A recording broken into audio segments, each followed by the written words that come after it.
Hi, I'm Diana Chow. Thank you so much for tuning in to hear my story. I'm a 21-year-old Chinese American, first generation, living in Southern California, and I am super grateful for this chance to talk a bit about my experience with mental health and mental illness. So a little bit more about me first. I am right now the founder and executive director of Letters to Strangers, or L2S, which is currently the largest global youth for youth mental health nonprofit. We seek to destigmatize mental illness and increase access to affordable and quality treatment, particularly for youths aged 13 to 24. I'll talk more about L2S later on as I integrate it into how my story led me to founding it. But that's, I think, a good enough overview for now. And I'd like to say in my spare time, I am a rising senior at Princeton University, trying to wake up for school on time as a geosciences major with a history and diplomacy minor. So I was born in a rural place in China's poorest province, Guizhou. So I'm an ethnic minority. We live in our own autonomous ruling zone in China, but everything pivoted when I was about 9 and my family moved to the US. And so this was a big deal, and we really wanted to pursue that American dream. The problem was that in order to make a new life here, we ended up selling everything we owned back home. And the year was 2007 when we moved. So then the recession hit and we lost everything. And so as things got worse and worse, a lot of years and generations of repressed trauma and anger and just emotional instability really exploded. And I became the sort of brunt of the receiving end. And I grew up increasingly hating myself and blaming myself for every single thing that could possibly go wrong. My parents didn't speak English, and to this day, my dad still does not. So when I was in middle school, it got to the point where I was actually working 3 jobs at the same time as I was trying to grow up. So by the time I was 13 years old, I was diagnosed with bipolar disorder. I felt that I didn't deserve the air that I breathed. So I ended up attempting suicide several times. For the very final time, when I was about 14, my little brother was the one who found me. And that changed everything for me. I remember thinking to myself that no matter how dark my world got, there's no way I could ever drag him down with me. Here I was in the most vulnerable moment possible as he found me. So I wanted to heal, but the thing is, the American healthcare system kind of sucks. At the time, I and also my parents were really just living in denial that I had any concerns. And then, of course, there's also this whole idea that because a lot of these doctors and therapists, et cetera, are white, they don't really understand the cultural elements that contribute to the way that I felt. And I think that's the big thing, is that I've had a lot of experiences over the years of people trying to demonize my culture and my heritage and use that as an excuse for why they think I'm the way that I am. And sure, maybe some traditional aspects of it did impact me, but I don't want it to be seen as if me being born into this culture means that I am doomed or whatever else. There's so much healing and power and ancestry and just sheer strength in the culture that I grew up with that helped me along my healing journey. And to discredit that is, I think, a disgrace. And so I started writing letters. Now, I had loved writing for a long time, but I didn't really write letters before. And then this time I was writing letters to just strangers. And it just illuminated something for me, where I realized that even though I was trying to be so kind and empathetic to these strangers that I've never met, I couldn't do the same thing for myself. writing is humanity distilled into ink. So after a while, I figured if this is something that can help me, maybe it can help others as well. So that's when I started the Letters to Strangers student club at my high school. I only told, I think, like 1 or 2 friends about my bipolar diagnosis, and most other people, I told them that this club was like a educational sort of thing. I wasn't obvious about the mental health connection, and specifically my mental health connection. I was afraid of what people would think. It wasn't until after I graduated high school when I felt like I could fully embrace that part of me, since I could establish a new identity for myself in college. So I finally came out with like my full mental health story, and I made that whole mission pivot of L2S to explicitly focus on mental health.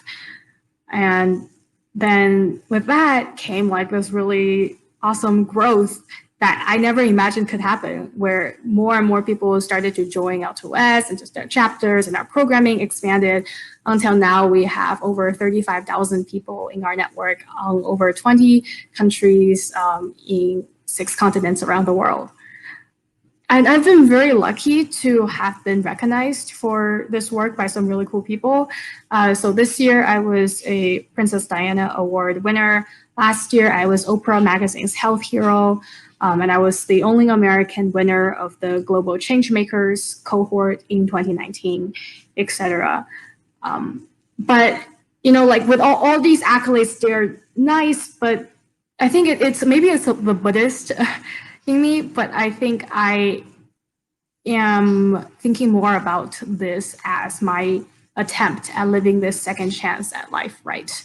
But it really shows me is the power of this incredible group of people who have so generously and kindly and empathetically shared their stories, their time and efforts, and really their passion with me to be willing to join the L2S family and to spread what we do to their communities, so that people who might be feeling the same way I felt years ago don't have to feel alone anymore.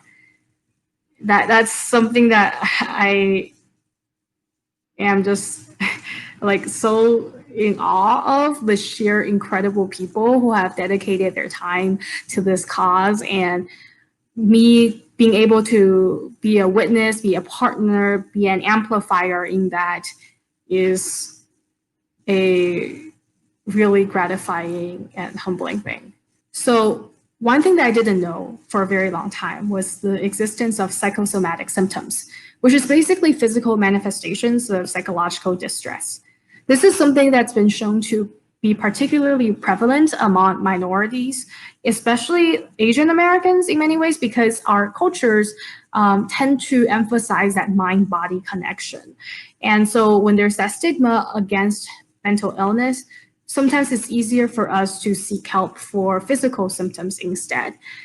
Well, basically the summer after my freshman year in high school, I was taking a chemistry class, and I started to feel like this just throbbing pain. And then over the course of a few days, I started to see my vision become more and more crowded with white spots, until it got to a point where I couldn't see anything because my entire vision was just like a white haze. And that's when they found out that I had uveitis, which is an eye disease. It's sort of inflammation of the eye. And the problem with the inflammation is that it can also cause a huge rise in eye pressure. I just couldn't see. I literally lost my vision. So I started to have these episodes of uveitis where, you know, it will last for weeks or maybe even months at a time, and my vision will sporadically go in and out.